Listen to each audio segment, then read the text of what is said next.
ॐ भूर्भुवः स्वः तत्सवितुर्वरेण्यं भर्गो देवस्य धीमहि धियो यो नः प्रचोदयात्। ॐ शान्ति शान्ति शान्तिः। नमस्ते मेरे प्यारे दोस्तों, ये भगवान श्री रामकृष्ण परमहंस की पवित्र ग्रंथ वचनामृत का 16वां वीडियो है। इस वीडियो को हम शुरू करते हैं परिच्छेद 43 बलराम के मकान पर आत्म दर्शन का उपाय नित्य लीला योग। श्री रामकृष्ण ने आज कलकत्ते में बलराम के मकान पर शुभ आगमन किया है। मास्टर पास बैठे हैं, राखाल भी हैं। श्री रामकृष्ण भावमगन हुए हैं। आज ज्येष्ठ कृष्ण पंचमी सोमवार 25 जून 1883 ईस्वी, समय दिन के 5 बजे का होगा। श्री रामकृष्ण भाव के आवेश में देखो अंतर से पुकारने पर अपने स्वरूप को देखा जाता है, परंतु विषय भोग की वासना जितनी रहती है उतनी ही बाधा होती है। मास्टर जी, आप जैसा कहते हैं डुबकी लगाना पड़ता है। श्री रामकृष्ण आनंदित होकर बहुत ठीक। सभी चुप हैं। श्री रामकृष्ण फिर कह रहे हैं, श्री रामकृष्ण मास्टर के प्रति देखो सभी को आत्म दर्शन हो सकता है।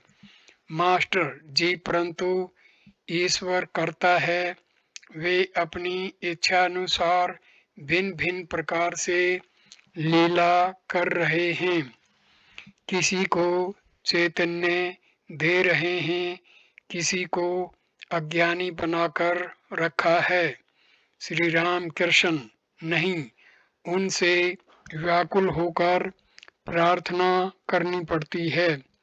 आंतरिक होने पर वे प्रार्थना अवश्य सुनेंगे।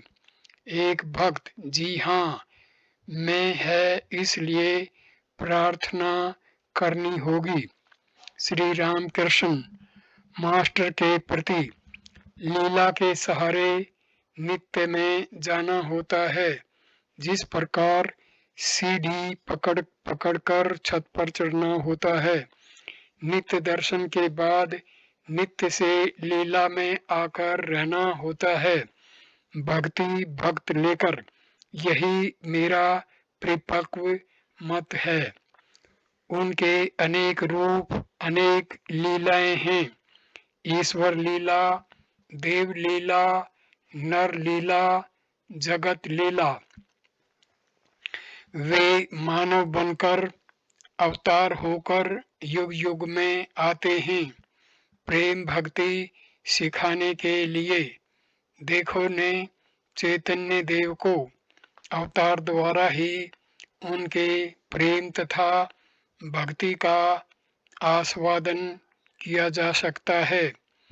उनकी अनंत लीलाएं हैं, परंतु मुझे आवश्यकता है प्रेम तथा भक्ति की।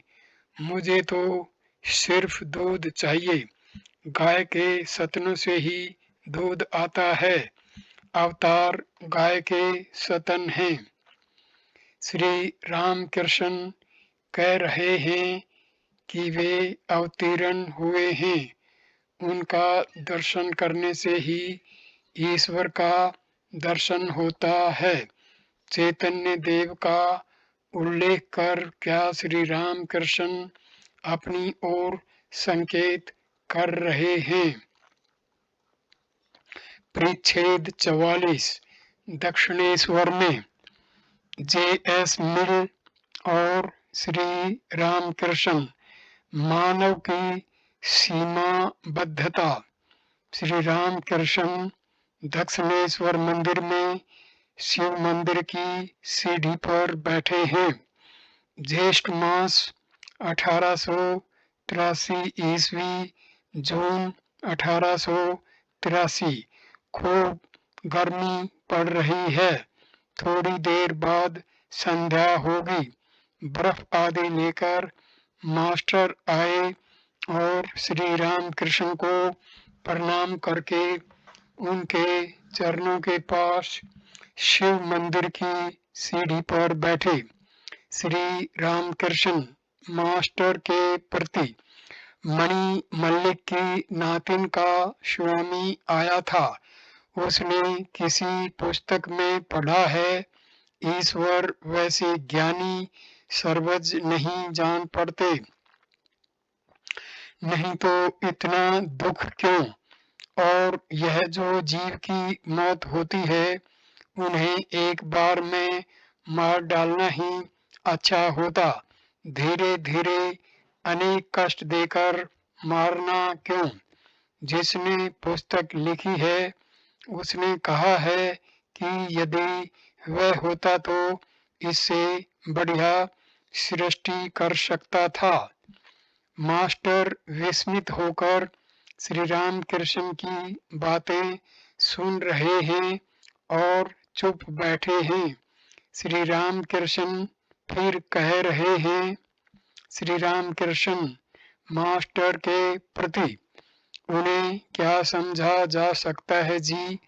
मैं भी कभी उन्हें अच्छा मानता हूँ और कभी बुरा। अपनी महामाया के भीतर हमें रखा है। कभी वह होश में लाते हैं तो कभी बेहोश कर देते हैं। एक बार अज्ञान दूर हो जाता है, दूसरी बार फिर आकर घेर लेता है। तालाब का जल काई से ढका हुआ है। पत्थर फेंकने पर कुछ जल दिखाई देता है, फिर थोड़ी देर बाद काई नाचते नाचते आकर उस जल को भी ढक लेती है।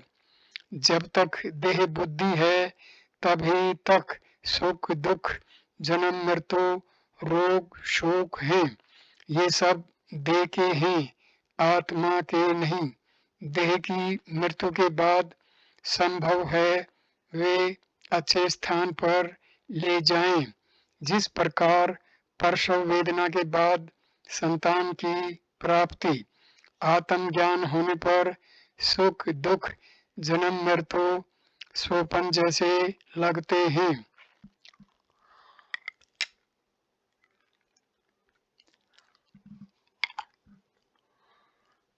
हम क्या समझेंगे? क्या एक शेर के लोटे में 10 शेर दूध आ सकता है? नमक का पुतला समुद्र नापने जाकर फिर खबर नहीं देता, गलकर उसी में मिल जाता है। संध्या हुई, मंदिरों में आरती हो रही है।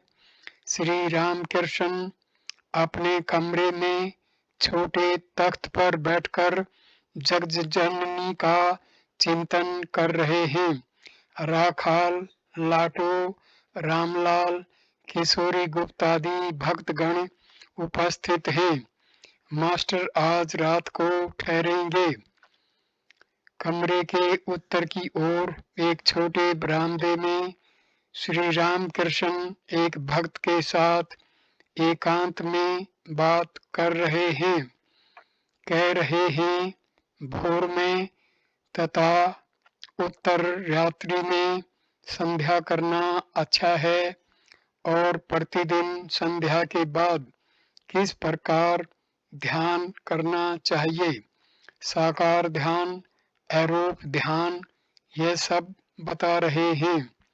थोड़ी देर बाद श्री रामकृष्ण पश्चिम के गोल बरामदे में बैठ गए। रात के 9 बजे का समय होगा। मास्टर पास बैठे हैं। राखाल आदि बीच बीच में कमरे के भीतर आ जा रहे हैं। श्री राम कृष्ण मास्टर के प्रति, देखो यहाँ पर जो लोग आएंगे उन सभी का संदेह मिट जाएगा, क्या कहते हो? मास्टर, जी हाँ। उसी में गंगा में काफी दूरी पर मांझी अपनी नाव खींचता हुआ गाना गा रहा था।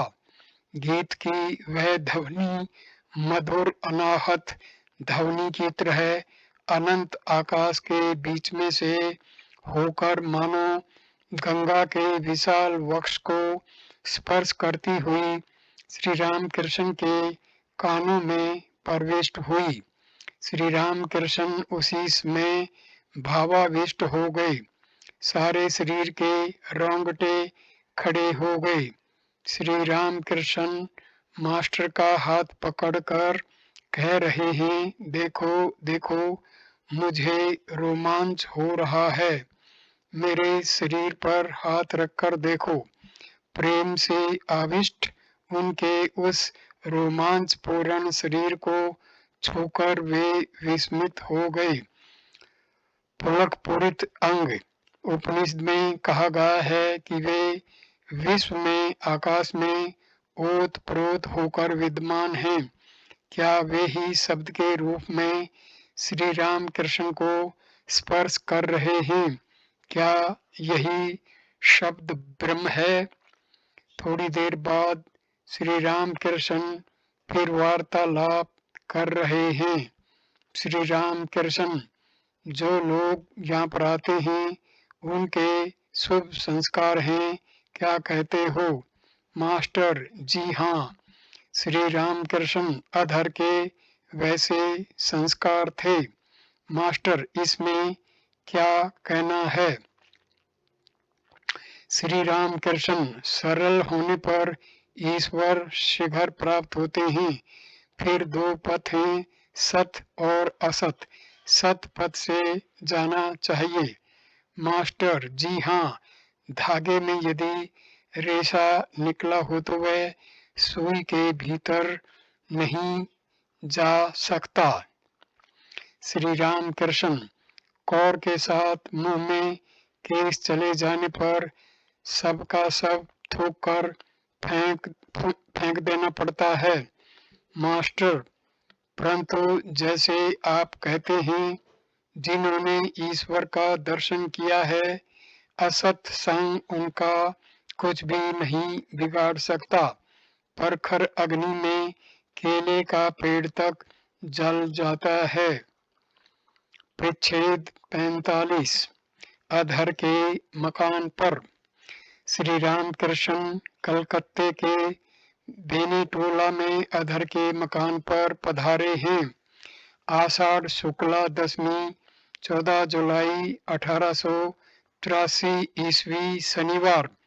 अधर श्री राम कृष्ण को राजनारायण का चंडी संगीत सुनाएंगे। राखाल मास्टर आदि साथ हैं। मंदिर के बरामदे में गाना हो रहा है। राजनारायण गाने लगे।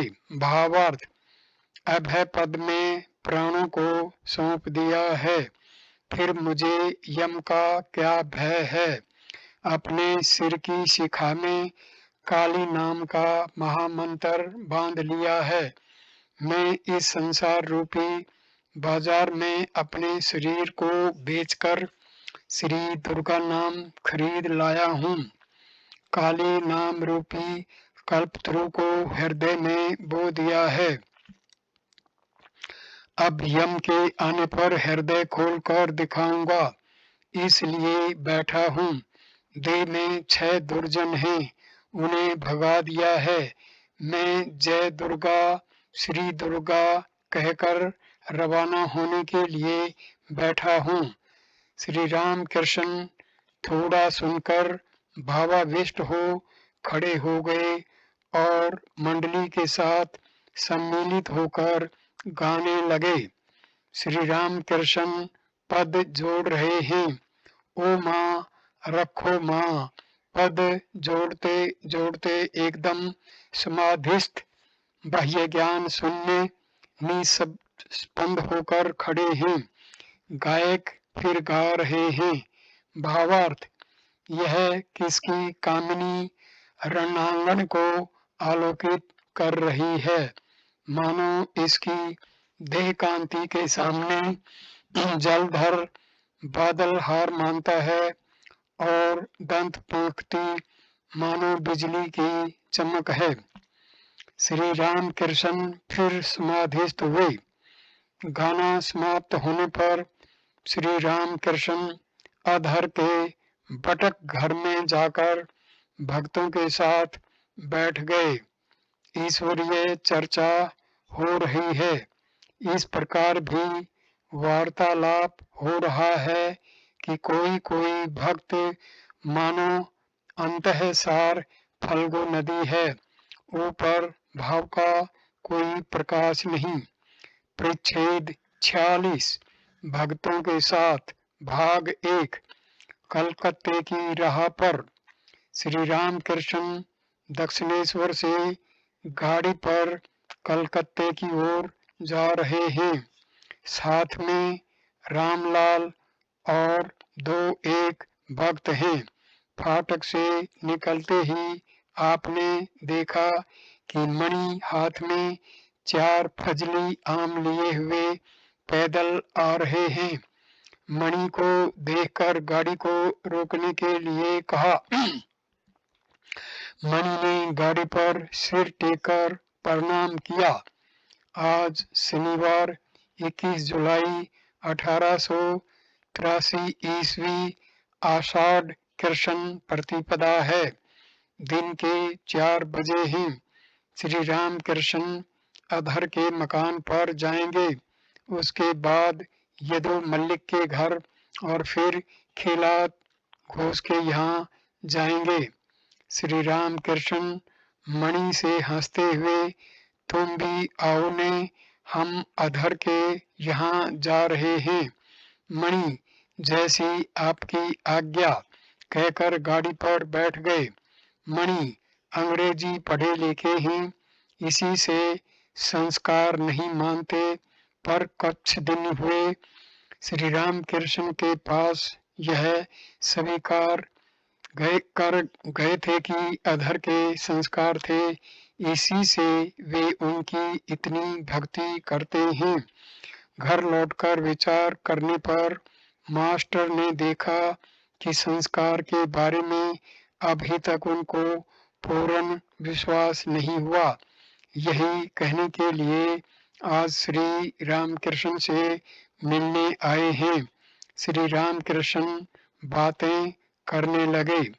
श्री राम कृष्ण, अच्छा अधर को तुम कैसा समझते हो?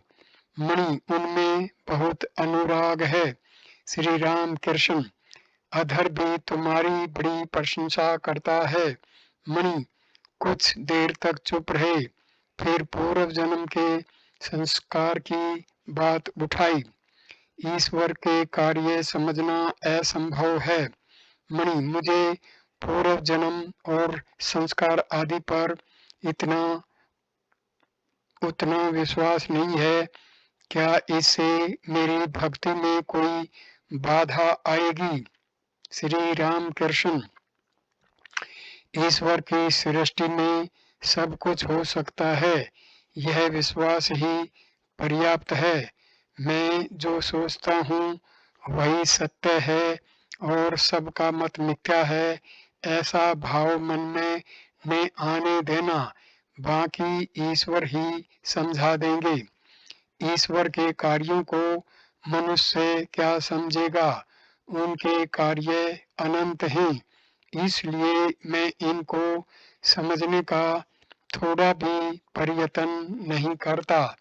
मैंने सुन रखा है कि उनकी सृष्टि में सब कुछ हो सकता है, इसलिए मैं इन सब बातों की चिंता न कर केवल ईश्वर ही की चिंता करता हूँ। हनुमान से पूछा गया था, आज कौन सी तिथि है? हनुमान ने कहा था, मैं तिथि नक्षत्र आदि नहीं जानता, केवल एक राम की चिंता करता हूँ। ईश्वर के कार्य क्या समझ में आ सकते हैं?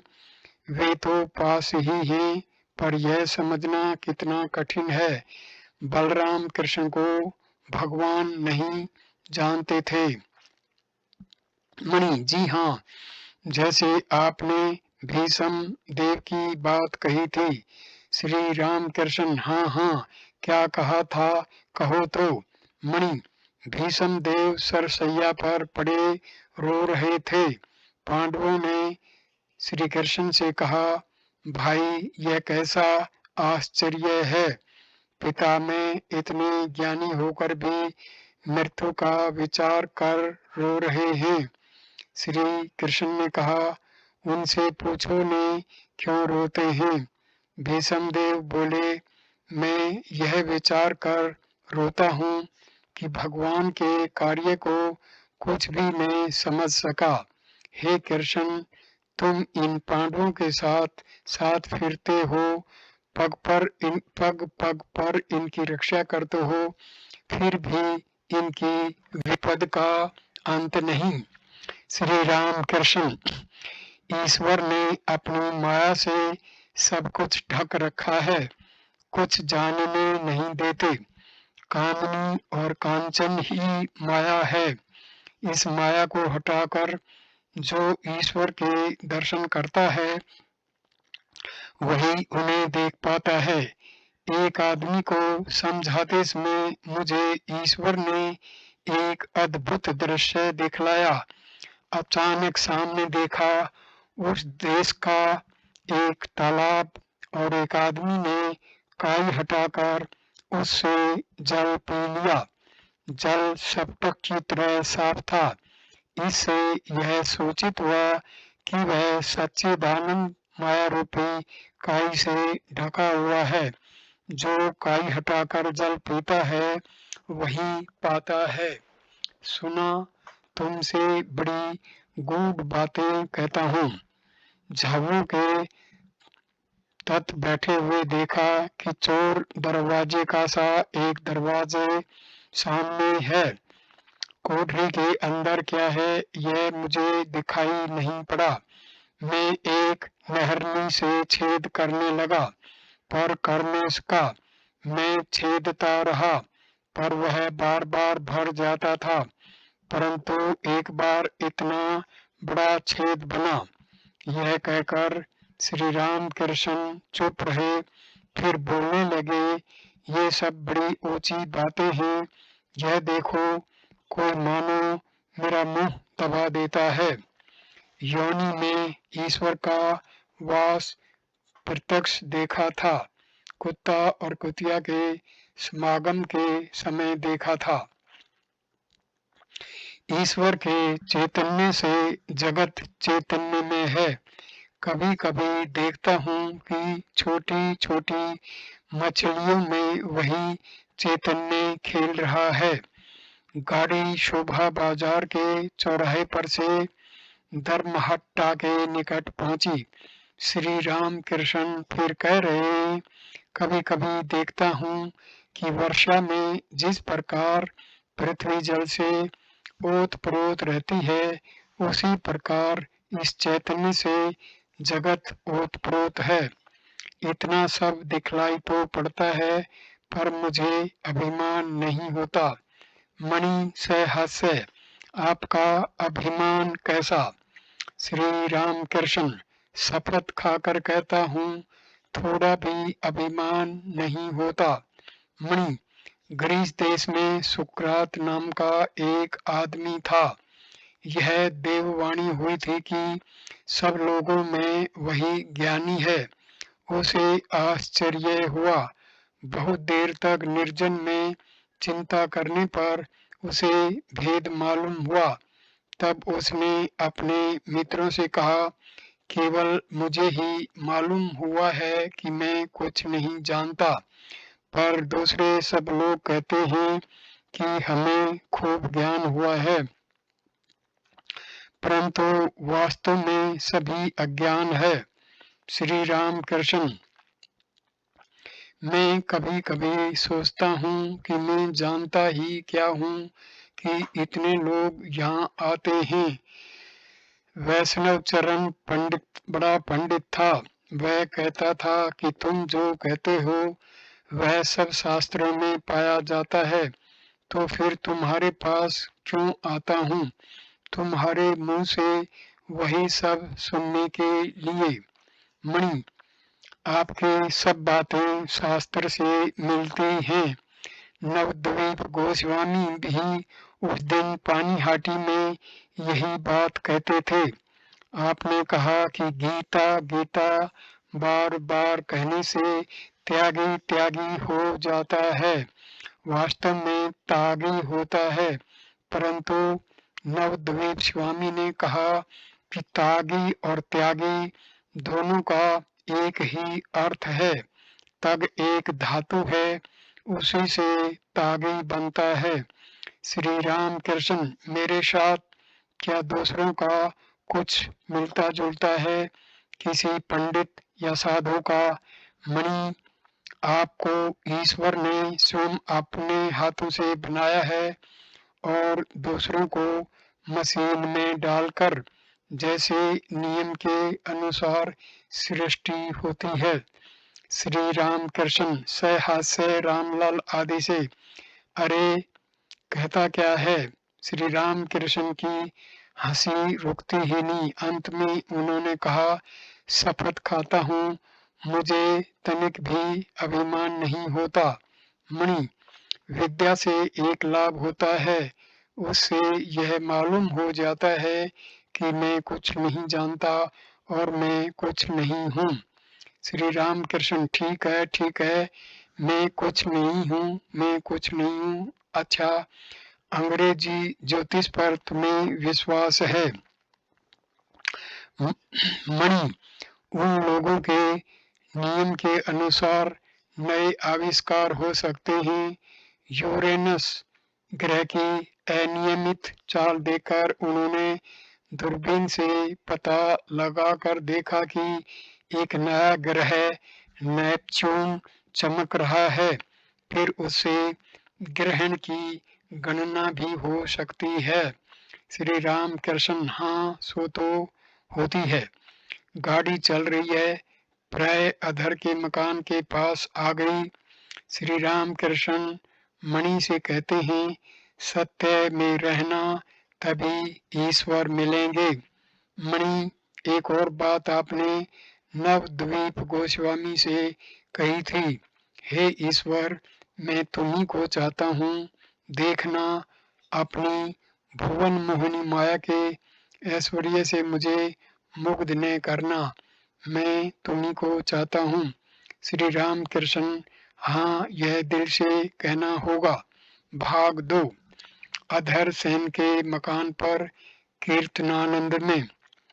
श्री राम कृष्ण अधर के मकान पर आए हैं। बैठक खाने में रामलाल मास्टर, अधर तथा कुछ और भक्त आपके पास बैठे हुए हैं। मोहल्ले के 2-4 लोग श्री राम कृष्ण को देखने आए हैं। राखाल के पिता कलकत्ता में रहते हैं। राखाल वही है। श्री राम कृष्ण अधर के प्रति, क्यों राखाल को खबर नहीं दी? अधर जी, उन्हें खबर दी है। राखाल के लिए श्री राम कृष्ण को व्यग्र देखकर अधर ने राखाल को लिवा लाने के लिए एक आदमी के साथ अपनी गाड़ी भिजवा दी। अधर श्री राम कृष्ण के पास आ बैठे। आपके दर्शन के लिए अधर आज व्याकुल हो रहे थे। आज आपके यहाँ आने के बारे में पहले से कुछ निश्चित नहीं था। ईश्वर की इच्छा से ही आप आ पहुंचे हैं। अधर, बहुत दिन हुए आप नहीं आए थे। मैंने आज आपको पुकारा था, यहाँ तक कि आंखों से आंसू भी गिरे थे। श्री राम कृष्ण प्रसन्न होकर हंसते हुए, क्या कहते हो? शाम हुई, बैठक खाने में बत्ती जलाई गई।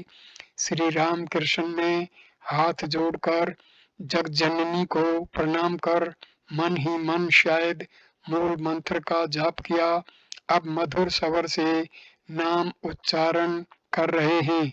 गोविंद गोविंद सच्चिदानंद, हरि बोल हरि बोल। आप इतना मधुर नाम उच्चारण कर रहे हैं कि मानो मधु बरस रहा है। भक्तगण निर्वाक होकर उस नाम सुधा का पान कर रहे हैं। रामलाल गाना गा रहे हैं। भावार्थ, हे माँ हर मोहिनी, तूने संसार को भुलावे में डाल रखा है। मूलाधार महाकमल में तो वीणा वादन करती हुई चित्त विनोदन करती है। महामंत्र का अवलोकन कर तुम शरीर रूपी यंत्र के सुषमनादि 3 तारों में 3 गुणों के अनुसार 3 ग्रामों में संचरण करती है। मूलाधार चक्कर में तो भैरव राग के रूप में अवस्थित है। स्वाधिष्ठान चक्कर के षडदल कमल में तो श्री राग तथा मणिपुर चक्कर में मल्हार राग है। तो वसंत राग के रूप में हृदयस्थ अनाहत चक्कर में प्रकाशित होती है। तो विशुद्ध चक्कर में हिंडोल तथा आज्ञा चक्कर में कर्नाटक राग है। तान मान लय सुर के सहित तो मंदर मध्य तार इन 3 सप्तक को भेदन करती है। हे माँ माया, तूने मोहपाश के द्वारा सबको अनायास बांध लिया है। तत्वाकाश में तुम मानो शिखर सौदामिनी की तरह विराजमान है। नंद कुमार कहता है कि तेरे तत्व का निश्चय नहीं किया जा सकता। 3 गुणों के द्वारा तूने जीव की दृष्टि को आच्छादित कर रखा है। रामलाल ने फिर गाया। भावार्थ, हे भवानी, मैंने तुम्हारा भयहर नाम सुना है, इसलिए मैंने तुम पर अपना भार सौंप दिया है। अब तुम मुझे तारो या न तारो, माँ तुम ब्रह्मांड जननी हो, ब्रह्मांड व्यापिनी हो, तुम काली हो या राधिका, यह कौन जाने। हे जननी, तुम घट घट में विराजमान हो। मूलाधार चक्कर के चतुर्दल कमल में तुम कुल कुंडलिनी के रूप में विद्यमान हो। तुम ही सुषमना मार्ग से ऊपर उठती हुई स्वाधिष्ठान चक्कर के 6 दल तथा मणिपुर चक्कर के 10 दल कमल में पहुंचती हो। हे कमल कामिनी, तुम ऊर्ध्वोर्ध्व कमल में निवास करती हो। हृदय स्थित अनाहत चक्कर के 12 दल कमल को अपने पाद पद्य के द्वारा परस्फुटित कर तुम हृदय के अज्ञान तिमिर का विनाश करती हो।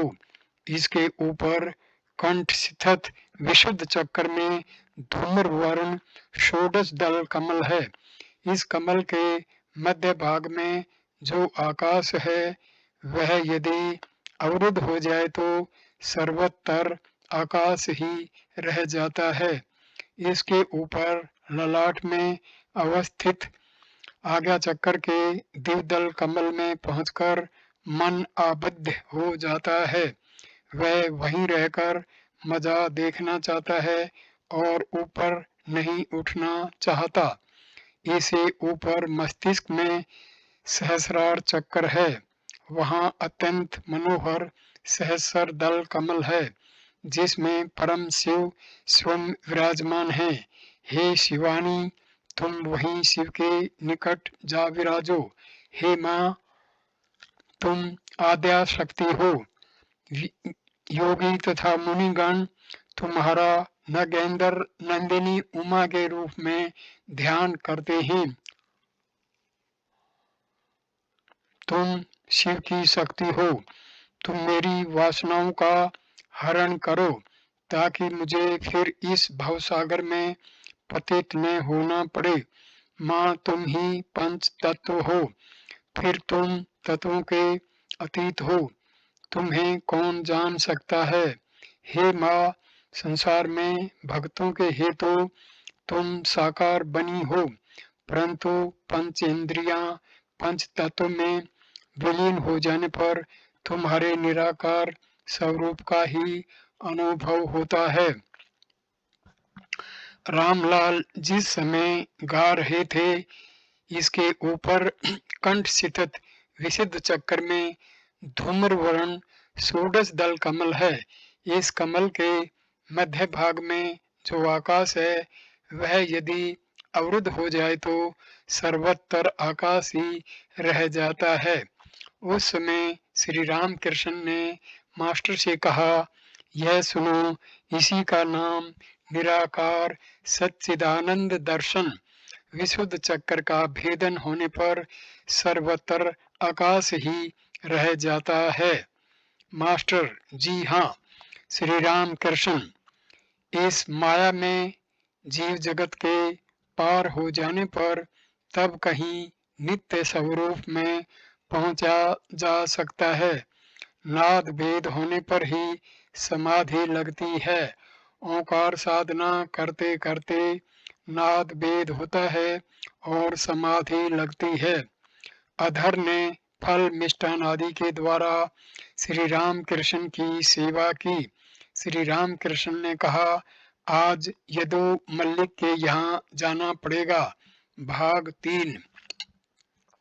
यदि यदु मल्लिक के मकान पर श्री राम कृष्ण यदु मल्लिक के मकान पर आए। कृष्णा प्रतिपदा है, चांदनी रात है। जिस कमरे में सिंह वाहिनी देवी की नित्य सेवा होती है, उस कमरे में श्री राम कृष्ण भक्तों के साथ उपस्थित हुए। सचंदन पुष्पों और मालाओं द्वारा पूजित और विभूषित होकर देवी ने अपूर्व शोभा धारण की है। सामने पुजारी बैठे हुए हैं। प्रतिमा के सम्मुख दीप जल रहा है।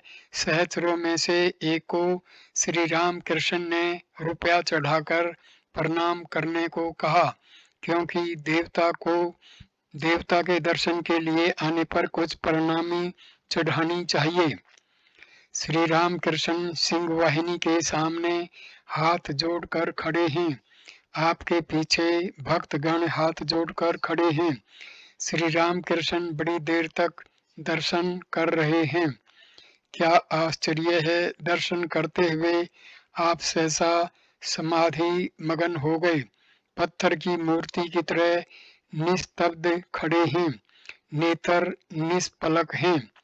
काफी समय के बाद आपने लंबी सांस छोड़ी, समाधि छूटी। नशे में मस्त हुए से कह रहे हैं, माँ चलता हूँ, परंतु चल नहीं पाते। उसी प्रकार खड़े हैं। फिर रामलाल से कहा, तुम वह गाना गाओ, तभी मैं ठीक होऊंगा। रामलाल गाने लगे, हे माँ हरमोहिनी, तूने संसार को भुलावे में डाल रखा है। गीत समाप्त हुआ। अब श्री राम कृष्ण भक्तों के साथ बैठक खाने की ओर आ रहे हैं। चलते हुए बीच बीच में कहते हैं, माँ मेरे हृदय में रहो। माँ, यदु मल्लिक अपने लोगों के साथ बैठक खाने में बैठे हैं। श्री राम कृष्ण भावावस्था में ही हैं, गाना गा रहे हैं। भावार्थ, हे माँ, तुम आनंदमयी होते हुए मुझे निरानंद मत करना। गीत समाप्त होने पर भावोन्मत्त होकर यदु से कहते हैं, क्यों बाबू, क्या गाऊं? माँ आ मिट्टिक आटा से छेले, यह गाना गाऊं? यह कहकर आप गाने लगे। भावार्थ, माँ क्या मैं तेरा 8वां सा बालक हूँ? तेरे आंखें तरेरने से मैं नहीं डरता। शिव जिन्हें अपने हृदय कमल पर धारण करते हैं, वे तेरे आरक्त चरण मेरी संपदा है। भाव का किंचित उपशम होने पर श्री राम कृष्ण कहते हैं, माँ का प्रसाद खाऊंगा। तब आपको सिंह वाहिनी का प्रसाद ला दिया गया। यदु मलिक बैठे हैं, पास ही कुछ मित्र बैठे हुए हैं, कुछ खुशामिद करने वाले मुसाहब भी हैं। यदु मलिक की ओर मुंह कर श्री राम कृष्ण कुर्सी पर बैठे हैं और हंसते हुए बातचीत कर रहे हैं। श्री राम कृष्ण के साथ आए हुए भक्तों में से कोई कोई बाजू के कमरे में है। मास्टर तथा और दो एक भक्त श्री राम कृष्ण के पास ही बैठे हैं। श्री राम कृष्ण से हंसे, अच्छा तुम मुसाहब क्यों रखते हो? यदु से हास्य, मुसाहब रखने में क्या हर्ज है? क्या तुम उद्धार नहीं करोगे? श्री रामकृष्ण से हास्य, शराब की बोतलों के आगे गंगा भी हार मानती है। यदु ने श्री रामकृष्ण के सम्मुख घर में चंडी गान का आयोजन करने का वचन दिया था। बहुत दिन बीत गए पर चंडी गान नहीं हुआ। श्री रामकृष्ण, क्यों जी, चंडी गान का क्या हुआ? यदु, कई तरह के कामकाज थे इसलिए इतने दिन नहीं हो पाया। श्री राम कृष्ण, यह क्या, मर्द आदमी की एक जबान चाहिए, पुरुष की बात हाथी का दांत, मर्द की जबान एक चाहिए, क्यों, ठीक है न? यदु सहस्य, सो तो ठीक है। श्री राम कृष्ण, तुम बड़े हिसाबी आदमी हो, बहुत हिसाब करके काम करते हो। ब्राह्मण की गाय खाए कम, गोबर ज्यादा करे और धर धर दूध दे, सब हंसते हैं। कुछ देर बाद श्री राम कृष्ण यदु से कहते हैं, समझ गया, तुम राम जीवनपुर की सिल्के जैसे हो, आधी गर्म आधी ठंडी। तुम्हारा मन ईश्वर की भी ओर है और संसार की भी ओर। श्री राम कृष्ण ने एक दो भक्तों के साथ यदु के मकान पर फल, मिष्ठान, खीर आदि प्रसाद ग्रहण किया। अब आप खिलात घोष के यहाँ जाएंगे। भाग 4, खिलात घोष के मकान पर। श्री राम कृष्ण खिलात घोष के मकान में प्रवेश कर रहे हैं। रात के 10 बजे होंगे। मकान और बड़ा आंगन चंद्र के प्रकाश से आलोकित हो रहा है। भीतर प्रवेश करते हुए श्री राम कृष्ण भावाविष्ट हो गए। साथ में रामलाल मास्टर तथा और भी एक दो भक्त हैं। मकान बहुत बड़ा और पक्का है।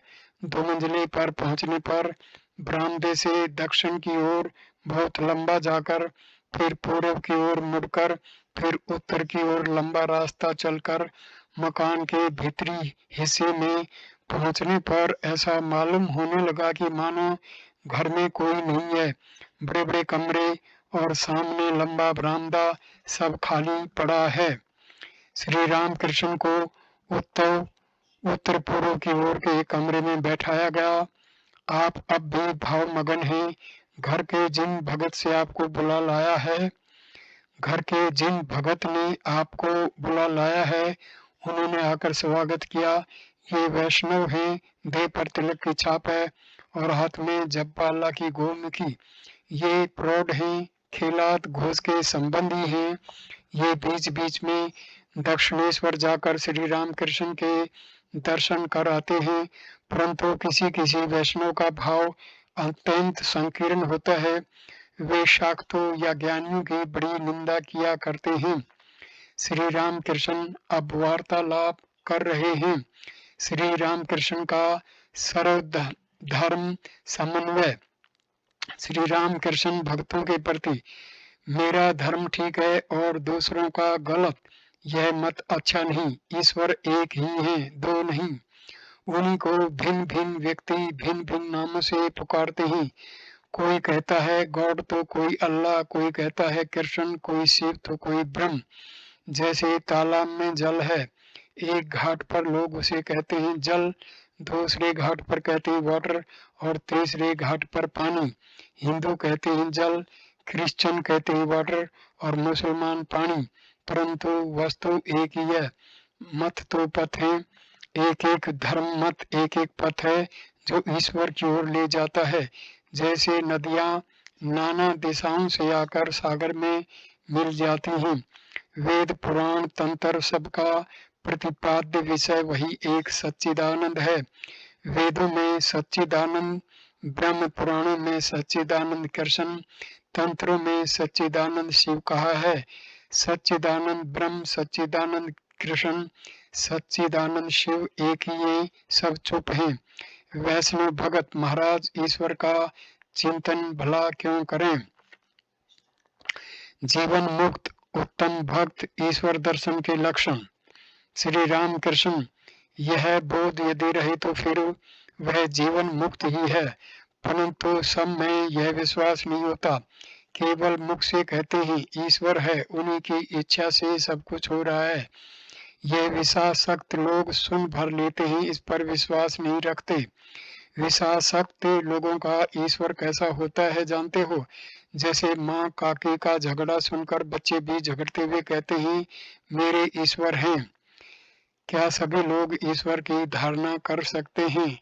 उन्होंने भले आदमी भी बनाए हैं और बुरे आदमी भी, भक्त भी बनाए हैं और अभक्त भी, विश्वासी भी बनाए हैं और अविश्वासी भी। उनकी लीला में सर्वत्र विविधता है। उनकी शक्ति कहीं अधिक प्रकाशित है और कहीं कम। सूर्य का तेज मिट्टी की अपेक्षा जल में अधिक प्रकाशित होता है, फिर जल की अपेक्षा दर्पण में अधिक प्रकाशित होता है। फिर भक्तों के बीच अलग अलग श्रेणियां हैं, उत्तम भक्त, मध्यम भक्त, अधम भक्त। गीता में ये सब बातें हैं। वैष्णव भक्त, जी हाँ, श्री राम कृष्ण। अधम भक्त कहता है ईश्वर बहुत दूर आकाश में है। मध्यम भक्त कहता है ईश्वर सर्वभूतों में चेतना के रूप में, प्राण के रूप में विद्यमान है। उत्तम भक्त कहता है ईश्वर स्वयं ही सब कुछ वे हैं, जो भी कुछ दिख पड़ता है वह उन्हीं का एक एक रूप है। वे ही माया जीव जगत आदि बने हैं, उनके सिवा दूसरा कुछ भी नहीं है। वैष्णव भक्त, क्या ऐसी अवस्था किसी को प्राप्त होती है। श्री राम कृष्ण, उनके दर्शन हुए बिना ऐसी अवस्था नहीं हो सकती, परंतु दर्शन हुए हैं या नहीं इसके लक्षण हैं। दर्शन होने पर मनुष्य कभी उन्मत्तवत हो जाता है, हंसता रोता नाचता गाता है, फिर कभी बालकवत हो जाता है, 5 साल के बच्चे जैसी अवस्था। सरल उदार, अहंकार नहीं, किसी चीज पर आसक्ति नहीं, किसी गुण का वशीभूत नहीं, सदा आनंद में अवस्था है। कभी वह पिशाचवत बन जाता है, सूची असूची का भेद नहीं रहता, आचार अनाचार सब एक हो जाता है। फिर कभी वह जड़वत हो जाता है, मानो कुछ देखकर स्तब्ध हो गया। इसी से किसी भी प्रकार का कर्म, किसी भी प्रकार की चेष्टा नहीं करता। क्या श्री राम कृष्ण स्वयं की ही अवस्थाओं की ओर संकेत कर रहे हैं। श्री राम कृष्ण, वैष्णव भक्त से तुम और तुम्हारा यह ज्ञान है, मैं और मेरा यह अज्ञान। हे ईश्वर, तुम करता हो, मैं अकर्ता, यही ज्ञान है। हे ईश्वर, सब कुछ तुम्हारा है, देह मन घर परिवार जीव जगत यह सब तुम्हारा ही है, मेरा कुछ नहीं। इसी का नाम ज्ञान है। जो अज्ञानी है वही कहता है कि ईश्वर वहाँ बहुत दूर है। जो ज्ञानी है वह जानता है कि ईश्वर यहाँ अत्यंत निकट हृदय के बीच अंतर्यामी के रूप में विराजमान है। फिर उन्होंने स्वयं भिन्न भिन्न रूप भी धारण किए हैं। यहीं पर मैं इस वीडियो को विराम देता हूँ। अगला वीडियो 17वां वीडियो हम परिच्छेद 47 ब्रह्म तत्व तथा आद्या शक्ति भाग 1 पंडित पद्मलोचन विद्यासागर। वीडियो देखने के लिए धन्यवाद मेरे प्यारे दोस्तों। नमस्ते।